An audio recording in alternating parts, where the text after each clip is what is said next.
It all began with a single sentence that sliced through the air like broken glass. If he's going to mop the marble, someone should teach him not to look like he owns the place.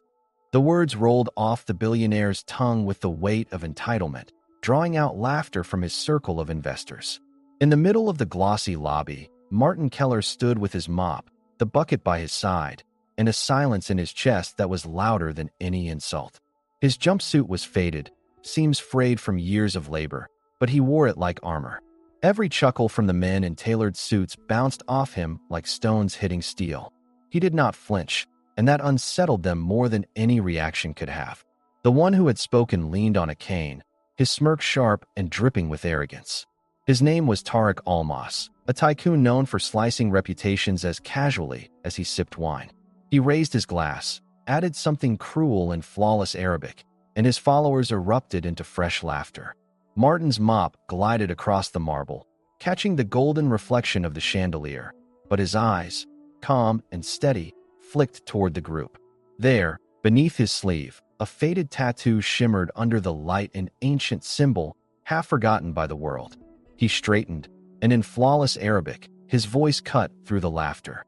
"The floor may reflect your wealth, sir, but only your words reveal your worth." The room froze. The air thickened. Wine glasses stopped midair. A woman gasped. Silence stretched like glass about to crack. Tariq's smirk faltered, his power blunted in an instant. Martin offered no gloating smile, no dramatic gesture, just a respectful nod before returning to his work. And from the mezzanine above, someone watched.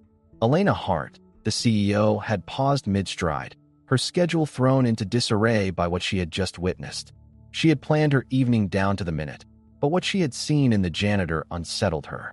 It wasn't the words he spoke, it was the dignity in the way he carried them, as if the world's weight could not bend his spine.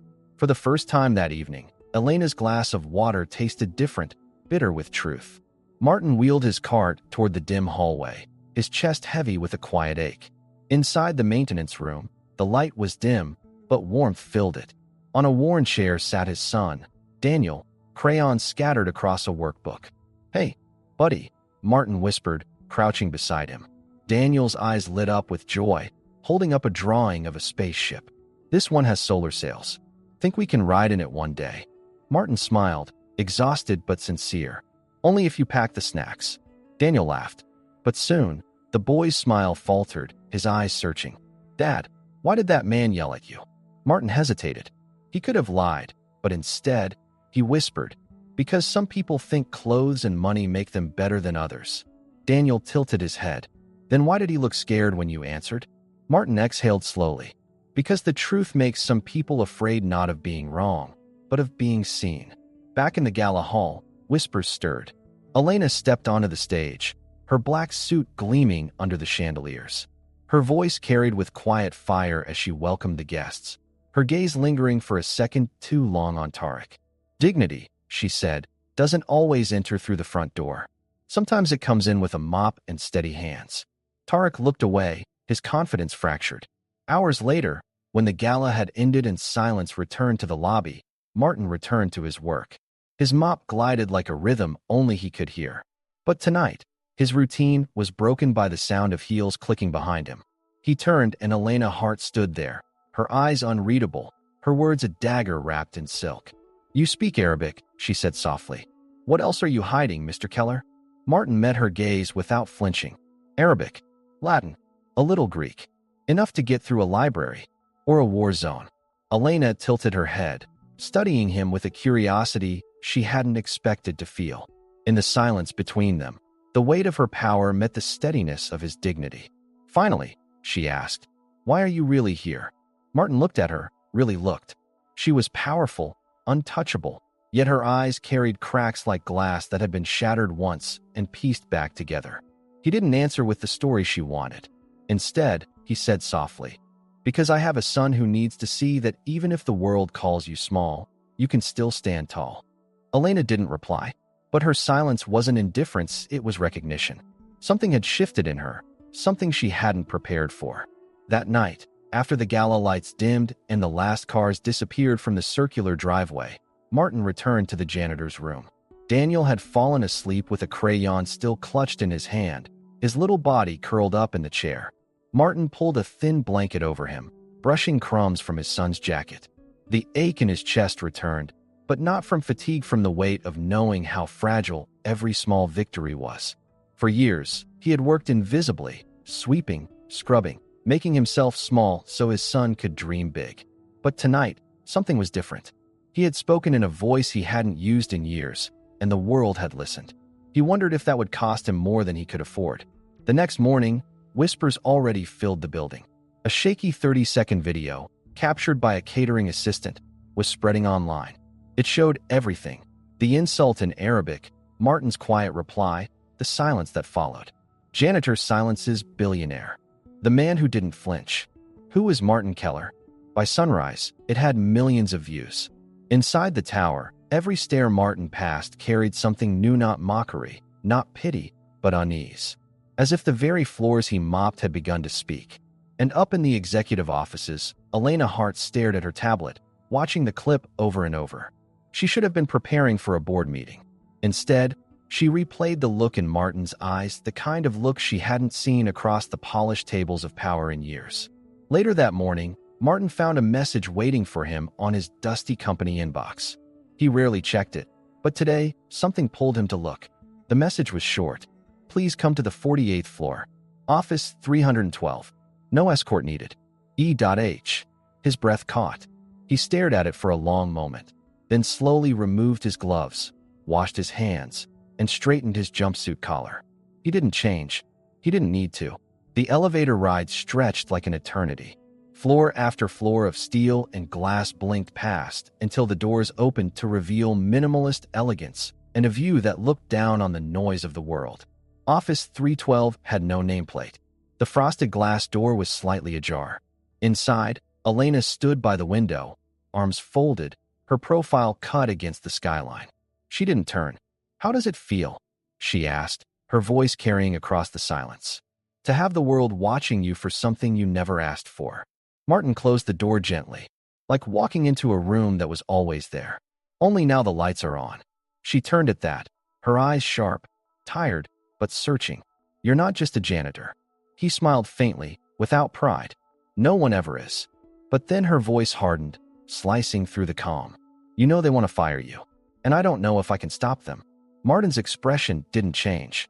"Then maybe it's time to ask why they're so afraid of a man with a mop." Elena's lips parted, her reply caught in her throat, because deep down, she already knew. And at that moment, a shadow crossed the doorway. Someone else was listening. The shadow in the doorway belonged to none other than Adrian Malden, the company's COO and Elena's most trusted lieutenant, or so everyone believed. He stepped into the office with the smugness of a man who had already rehearsed the ending of someone else's story. "I hope I'm not interrupting," Adrian said smoothly, his tone laced with condescension. His eyes flicked between Elena and Martin, lingering a second too long on the janitor. "Quite the rise in fame, Keller. From mops to headlines. You've got half the internet calling you a hero. But this is a corporation, not a fairy tale."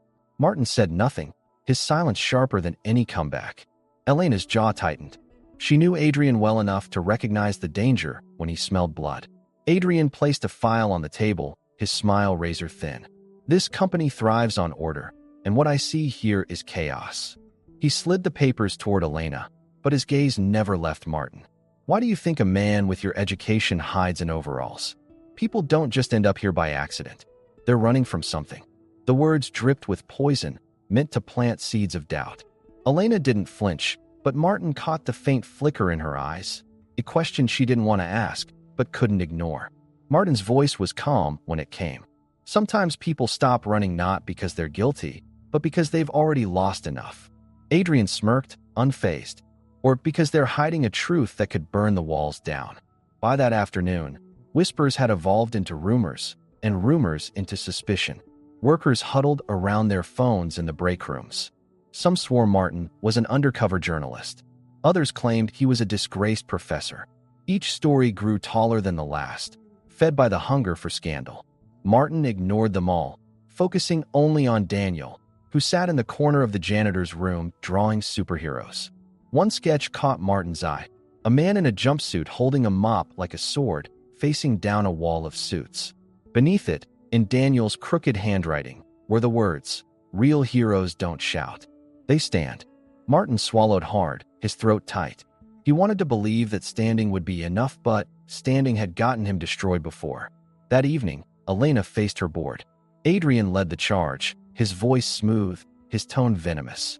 "We cannot allow a janitor to become the face of this company," he declared. "Our investors don't care about fairy tales. They care about profit, and this dash," he gestured to the viral headlines flashing on the screen, "dash is a circus." Elena's voice cut through the room. "What you call a circus, I call a mirror. Maybe this company needs to see what dignity looks like." A few board members shifted, uncomfortable. Adrian pressed harder, leaning in with a predatory smile. "Or maybe you're blinded by sympathy. Think about it. Elena, why would a man who speaks 5 languages choose to clean toilets? There's a story there. And stories rot when left in the dark." Elena's heart pounded, but she didn't answer him, not yet. Meanwhile, Martin sat alone in the empty lobby, the marble floors gleaming under the night lights. He could feel the shift in the air, the way eyes lingered longer, the way footsteps hesitated when they passed. He was no longer invisible, but being seen came at a price. The sound of footsteps echoed behind him. He turned, expecting Elena. Instead, 2 security guards approached, their expressions tight. "Mr. Keller," one said, his tone formal. "We need you to come with us. There's been an incident." Martin's chest tightened. He glanced once toward the maintenance room, where Daniel waited. His instincts screamed at him this wasn't routine. Something bigger was moving, and for the first time in years, he wasn't sure if standing tall would be enough to keep his son safe. The security guards didn't wait for Martin's answer. One of them gestured sharply, and before he could speak, they flanked him, guiding him toward the service elevator. "What incident?" Martin asked, his voice steady but edged with warning. Neither guard replied. The silence was louder than words. When the elevator doors shut, the metallic hum rattled like a cage closing. They descended, past the usual maintenance floors, deeper than Martin had ever gone. His instincts sharpened. This wasn't protocol. He studied the guards carefully. One avoided his eyes. The other's grip on his radio was too tight, like he was waiting for a signal. Whatever was happening, it had Adrian's fingerprints all over it. They led him into a stark, windowless conference room. On the table sat a single folder, thick with printed pages. Adrian was already there, his jacket off, sleeves rolled up, like a man ready for a fight. "Sit," he said, his voice cold. Martin didn't move. "What's this about?" Adrian slid the folder toward him. "Your past." Martin's hand stayed at his sides, but his heart pounded. Adrian flipped open the folder himself, revealing documents, old photos, university papers. "You were a professor once, weren't you? Bright mind, promising career. Then scandal. Accusations of falsified research, whispers of misconduct. You vanished. And now here you are, playing janitor. Quite the fall." Adrian leaned in close, his eyes glittering. "The world will eat this up." Martin's jaw tightened, but he didn't look away. "You don't care about the truth. You care about control." Adrian chuckled, low and dangerous. "Truth is a luxury. Perception is profit. And right now, perception says you're a fraud who tricked his way into becoming a viral saint." He tapped the folder. "This is enough to ruin you again. But maybe we can make a deal." Martin stayed silent, his gaze locked, unflinching. Adrian smirked. "Leave quietly. Take your son and disappear. Do that, and I'll bury this where no one will ever see it. Resist, and I'll make sure even your boy grows up hearing you were nothing but a liar with a mop." The venom in his words hung heavy in the air. Upstairs, Elena was pacing her office, her mind restless. She had felt the tension shift since morning, a creeping sense that something was moving against her. When Helen, her longtime assistant, rushed in pale-faced, she knew why. "Adrian has him," Helen whispered urgently. Elena froze. "Where?" "Sublevel 3. He took security with him. He's trying to corner Keller." Elena's pulse quickened. She grabbed her phone, then stopped. Calling for backup would tip the board off. This had to be handled quietly. For a long moment, she stood at the window, the city lights glittering below. Then she turned, her expression sharp with resolve. "Get Daniel," she ordered. "Don't let anyone near him." Back in the room, Adrian's words dripped like acid. Martin finally broke his silence. "You think you're holding my past over me like a weapon, but my son already knows who I am. I don't mop floors because I'm hiding. I mop because dignity doesn't need an office to exist. Adrian sneered, but before he could reply, the door slammed open. Elena strode in, her presence cutting through the tension like lightning. Her eyes locked on Adrian. "Enough," she said, her voice ice. Adrian straightened, feigning calm, but his knuckles whitened against the table. "Careful, Elena," he warned. "Defend him, and you fall with him." But Elena didn't back down. She stepped closer, her voice sharper now. "Or maybe I rise with him." Martin felt the ground shift, a storm building in the walls of power, and he knew this was only the beginning of a much larger fight. The silence in the room was so sharp it could have cut glass. Adrian straightened slowly, masking the twitch in his jaw with a smirk. "So this is how it is," he said, his voice dripping with venom. "You're choosing him over everything you've built." Elena's eyes narrowed, unshaken. "I'm choosing truth." Adrian chuckled darkly. "Truth doesn't pay shareholders." He turned his glare on Martin, lowering his voice to a growl. "You think dignity will save you? It won't. People don't want dignity. They want control." Martin's reply was calm, but each word carried like steel. "Then maybe it's time they remembered control isn't the same as respect." Adrian slammed his fist on the table, rattling the folder of accusations. But before another word could fall, a voice cut through the tension from the doorway. It was Helen, breathless but defiant. "Daniel is safe," she said firmly, her eyes flicking toward Martin. "And if you touch him or his father, you'll have to go through me first." Adrian's eyes burned, but the mask of his smile stayed plastered on. He collected the folder, tucking it under his arm. "This isn't over," he hissed. "You can protect him in here, Elena, but the board won't forgive this. You're tying yourself to a sinking ship." He turned, storming out with the guards in tow, leaving the air thick with the echo of his threat. For a long moment, no one spoke. Martin finally exhaled, his shoulders loosening. Elena moved closer, her voice softer now, but weighted with sincerity. "Why didn't you tell me?" she asked. Martin met her gaze. "Because it wasn't about me anymore. It was about raising my son without bitterness, without revenge. I wanted him to see that a man can lose everything and still not lose himself." Elena's lips pressed into a thin line, her eyes betraying the faintest tremor of admiration she could no longer hide. That night, as the tower emptied and the city hummed outside, Martin sat in the janitor's room with Daniel curled against him. The boy was half asleep, his sketchbook resting on his lap. Elena entered quietly, not in her usual armor of a suit, but in a simple sweater, her hair undone. She looked almost unrecognizable human, vulnerable. She sat across from them, her voice low. "When I was young, my mother cleaned buildings like this one. One night she collapsed on the job, and no one called for help for nearly an hour. Because she was just a cleaner. Because they thought she didn't matter." Her voice faltered, then steadied. "I built this empire to make sure no one like her was invisible again. And yet," she gestured at Martin, her words breaking. "Here you are, invisible until you forced us to see you." Martin's eyes softened, and for the first time, Elena looked like someone who wasn't above him, but beside him. But upstairs, Adrian was already moving his pieces. In a private call with select board members, he spread the documents across a polished mahogany desk. "We can't let sentiment run this company," he said, his voice oily and convincing. "He's dangerous, too much attention, too many questions. Elena is blinded by her emotions. If we don't act, both of them could drag this empire into ruin." The board listened, their expressions grim, their silence complicit. Adrian leaned back, satisfaction curving his lips. "Tomorrow morning, we convene an emergency hearing. Keller will be exposed. Elena will be forced to choose him or her position." His words slithered into the night like poison, and by morning, the trap would be ready to spring. The next day, Martin received a summons in emergency session of the board. No uniform today, just a dark jacket, his calloused hands steady as ever. He entered the obsidian-walled boardroom, its air cold as steel. At the far end sat Elena, her mask of composure hiding the storm beneath. Around the table, Adrian's allies waited like predators circling their prey. The chairman cleared his throat. "Mr. Keller, accusations have been made.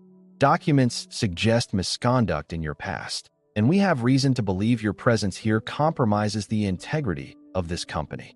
Martin stood tall, every eye fixed on him. "If this is about me, fine. I can take it. But don't pretend this is only about a janitor. This is about the one person in this building who dared to see me as more than a mop. His voice cut across the room like a blade. Elena's eyes flicked toward him, her heart pounding. And then, with theatrical timing, Adrian slid the folder across the table, smiling like a man who thought he had already won. The folder slid across the polished table like a loaded weapon. Adrian leaned back in his chair, smugness radiating from every inch of his posture.